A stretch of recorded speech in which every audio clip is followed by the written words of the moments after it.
Salve galera, tudo bem com vocês? Aqui é Thiago Moretti, o professor Tatuado, e gravando esse vídeo para falar sobre o veto do presidente Lula às famílias de crianças com microcefalia por conta daquele período que o Brasil viveu com Zika vírus. E o que me chamou a atenção foi um vídeo aqui da minha cidade, de um ex-vereador, o Osmar Teixeira, que já foi na sua rede social e lançou essa provocação. As pessoas já estão xingando o Lula de tudo quanto é jeito. Inclusive no vídeo o Osmar diz, isso não é coisa de esquerda ou direita, ele está preocupado com as famílias que precisam. Será? Conheço o Osmar de longa data, a gente já teve algumas divergências, mas eu vou ser bem sincero dizer para vocês que os caminhos que ele tem levado tanto para a política quanto para sua divulgação, até porque ele é um comunicador social, me entristecem bastante. Vem com esse papinho de dizer que não é para atingir, mas está atingindo claramente. Mas antes de chegar no Osmar, vou explicar essa história do veto do presidente para esse projeto de lei. Infelizmente é mais um desses projetos armadilha, que parecem perfeitos, que são para ajudar as pessoas, mas que na prática eles estão servindo apenas para atingir a imagem do governo.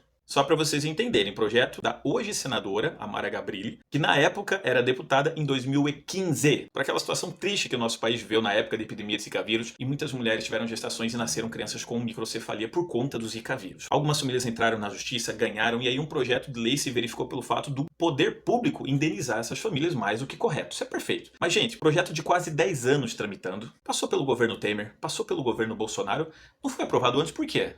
Tamanha importância, eu considero, olha quanto tempo essas famílias estão precisando de ajuda, né? Agora chegou nos colos do governo Lula, o projeto de lei foi aprovado, mas teve o veto do presidente. E aí fica essa imagem, meu, como o Lula é ruim, como ele é cruel, como ele é malvado. Vamos explicar um pouquinho, galera. O que o projeto diz? Que dá uma indenização para essas famílias, eu dei uma pesquisada por cima, em torno de 1.600 famílias, que receberiam aí uma indenização de 50 mil reais e mais uma pensão fixa para as crianças com microcefalia aí no teto do INSS, que hoje está na casa dos 8 mil reais. Legal, perfeito, no papel, ótimo. Como seria necessário realmente fazer isso para ajudar essas famílias? Qual é o problema? Que nesse projeto, e aí está a explicação do veto. Galera, toda vez que um presidente ou prefeito ou governador vetar uma lei, vocês precisam ver qual é a justificativa do veto. E tá lá na justificativa do governo, e não é o Lula, tá, galera? É uma equipe jurídica, política por trás que orienta a fazer esse veto. Ele diz o seguinte, que esse projeto de lei não tem estimativa de impacto orçamentário, de onde que vai tirar esse dinheiro para fazer esses pagamentos, para viabilizar isso acontecer. A gente está falando de lei orçamentária, que se um presidente assina isso sem ter essa expectativa, ele pode responder depois por isso, ser impeachmentado, por exemplo.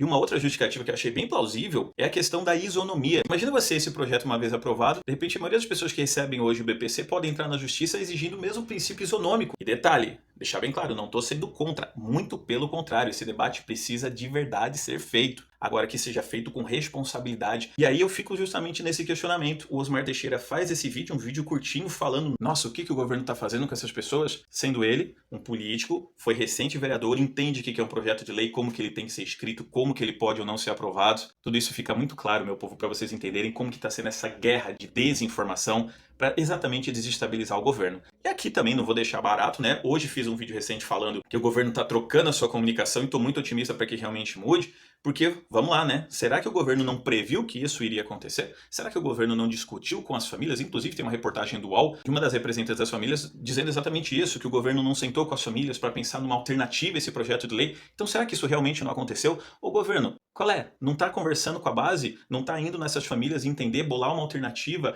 para solucionar a questão dessas famílias? Porque o que o governo fez, galera? O Lula emitiu uma medida provisória dando uma indenização única, não mensal, uma indenização no valor de 60 mil reais e que as famílias com razão estão falando que isso não cobre as despesas médicas, de terapias e tudo mais pelas quais elas precisam passar. Fato, não estou questionando isso. A questão é, o governo não previu isso? A base do governo não tem um contraprojeto sanando essas dificuldades que o veto presidencial trouxe para que essas famílias possam, enfim, receber o que é delas por direito? Para fechar com a cereja do bolo, ele traz um comparativo que não tem absolutamente nada a ver. Ele traz a questão do projeto de lei, das famílias das crianças com microcefalia e faz um comparativo com o Lula querendo comprar um avião presidencial, que ele está querendo gastar bilhões no avião, como que ele não tem coração. Inclusive ele faz ali um comparativo dizendo que o avião vai ter suíte, vai ter banheiro privativo.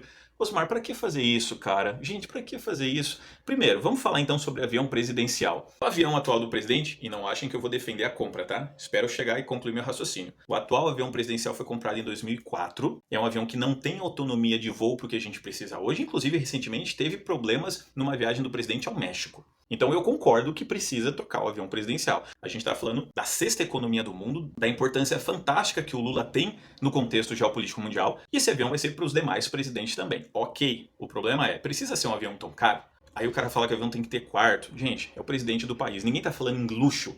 Existem viagens, o presidente, por exemplo, fez uma viagem em 2023 para a China, que é mais de 20 horas de trajeto. O cara é presidente do país. Ele não pode ter um espaço reservado? Pelo amor de Deus, né, gente? Vamos pensar um pouquinho. Só para vocês terem uma ideia, nessa viagem para a China, o presidente trouxe mais 50 bilhões de reais em acordos feitos que beneficiam o Brasil. Então ninguém aqui está questionando as viagens do presidente. São realmente necessárias. A única coisa que a gente precisa entender é, será que tem gasto nesse avião?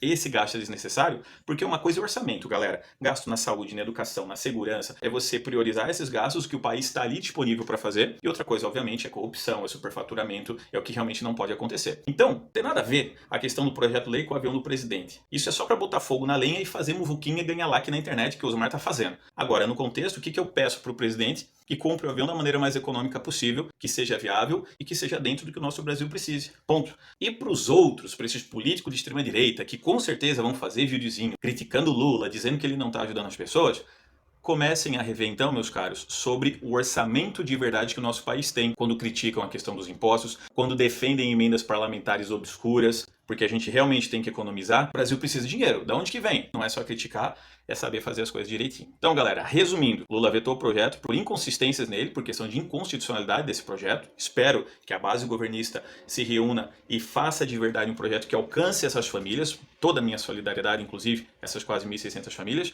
E ao Osmar aqui, não é desse jeito que tu vai conseguir chegar lá, cara. Ou, se chegar desse jeito, será que vai ter valido a pena? É isso, galera. Aquele abraço e até o próximo vídeo.